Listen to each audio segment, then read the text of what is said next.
tight end Zach Horton. We'll start with Mike and then go to Zach.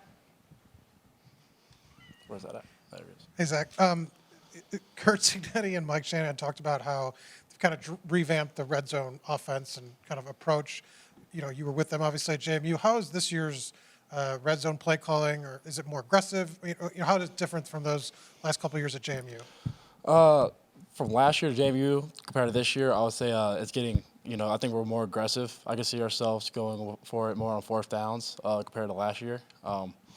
Definitely seeing us being more physical than this year than compared to last year. And, I mean, that's really about it. We've been calling the same things and, same schemes and everything since then. We'll go to Mike and then Jack. Me? Sorry, Zach and then Jack. Making sure we're good. I've asked everybody this, but stop laughing at me. You guys have talked since the beginning of the season about just the standard you've held yourselves to, the ambitions you've had, the belief that this team could be basically on this kind of stage, playing in the playoff, playing for a national championship. Was there a moment for you, though, where it almost kind of went from ambition or the goal to something that you just looked around and because of what you were seeing, the way you were performing, the way your teammates were performing, whether it was in a game, in practice, whatever, you just said, this isn't just like an expectation. I know we can do this because I'm watching it happen in front of me. It was pretty hard for me because, I have a full belief in Coach Sig and the staff and everything that they do. So just following them from JMU to IU, I knew from the get-go that whatever we do is going to be special. I knew that we're not going to be far behind. There's not going to be much catching up that we need to do.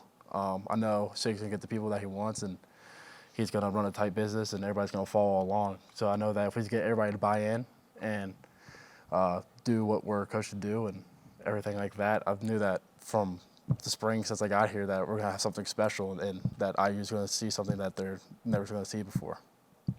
Jack and Seth. Hey, Zach, I think Coach Cignetti described you as like a blood and guts type of player earlier in the season.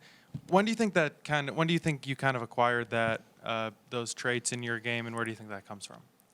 I've been playing the same way since I've been able to play. I would just say it came from, I guess, my family. I mean, how I was raised and everything I was taught. Just playing backyard football with my brother and the guys, and always just taught to be tough. And, you're representing a lot, not just you, but other people. So, be careful what you do and just always play hard and smart. Seth on your left and then Ravi. Zach, what's the season been? How rewarding has this season been for you personally? Just with the journey that you've had on the field, moving high schools and then transferring colleges, lightly recruited. Just how rewarding has this season been for you? It's been pretty fun and rewarding. I mean, like you said, I transferred to high schools and transferred to college, and I was under recruited from high school. And so for me to be able to be at the stage and my senior year to be at playing for the college football playoffs is just, such a special thing to be a part of. So I'm glad to be where I'm at right now, and it's truly been a blessing, and I'll never take it for granted. Ravi, front row on your right, and then Zach B. Yeah, just wanted to ask you a question on Curtis Ward. He's top 10 in Heisman voting, top-rated guy, and top-rated quarterback in playoffs according to PFF, all those other things. You play with him, you're around him all the time. What are the things that we don't see that make him as consistently good as he is? I see him always being calm. He's always calm, and he's always learning from his mistakes, and he takes coaching really well. That's what I notice when he's on down the field. And he's a great guy, too. He's just a good leader all around. He's always encouraging us, always picking up the energy. So, he makes a lot of plays for us, but even when he's out on the field, he does a lot for us, and he's always keeping us confident and being a great leader. Zach B on your right, and then Colin. There's a lot of Zachs in here. Zach, assuming your family will be there, how special will it be to play in the college football playoff with your family in the stands? I mean, they haven't missed a game since this whole beginning of the season, and even when I was at JMU. So I'm grateful for them. Glad that they're still healthy and be able to move like they are and still be able to travel.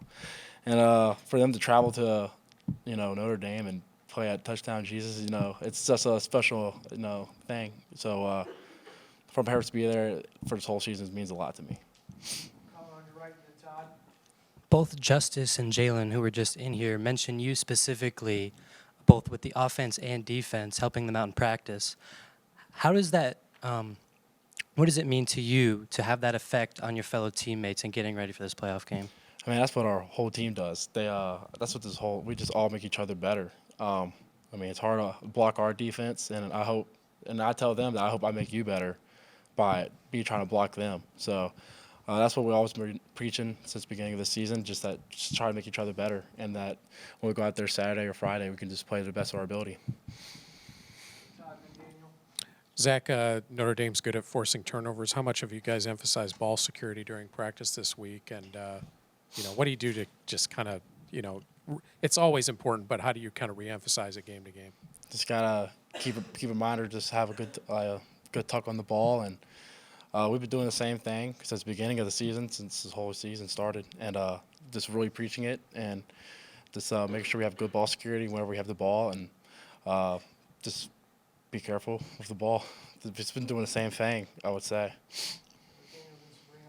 I want to say it was after Ohio State. You mentioned that when you watched that film, it was hardly even you guys, right? When you kind of look back on that and you look at the magnitude of what lies ahead, is it almost motivation for you to kind of try to show people who you really are? Yeah, that we can play in those situations, that we can play in these type of games. Like I said, like watching the Ohio State game, that wasn't us. So we feel like we have a lot to prove, and that we're ready for these big time games, and that we can play no matter where we're at, and we can really stay confident. Sabrina, then Will. As you kind of look at the season that you've had this year, what has prepared you for this moment on Friday night? Just a moment as big as the playoffs. Just keep everything the same. Just being, like Six says, fast, physical, relentless, and sticking to our brand of ball, and just doing what we do best, and just sticking to the small things. We'll go second row right to Will. Zach, Jalen Walker was just in here talking about how much of a family and a brotherhood this team has. How much is that going to help you guys over the course of the season? How much has it helped, and how much will it help in Notre Dame? Just like any team, if you have a good, you're really tight for teammates, you're going to be there for each other. So that's really what we've been this whole year. It's kind of hard for teams that bring in a lot of transfers to be like good brothers and all that, but within moments and practices, we all connect as one, and it's huge for games like this to know that we have each other's backs regardless, and that we're always going to be there for each other. Great. Thanks, Zach. Thank you.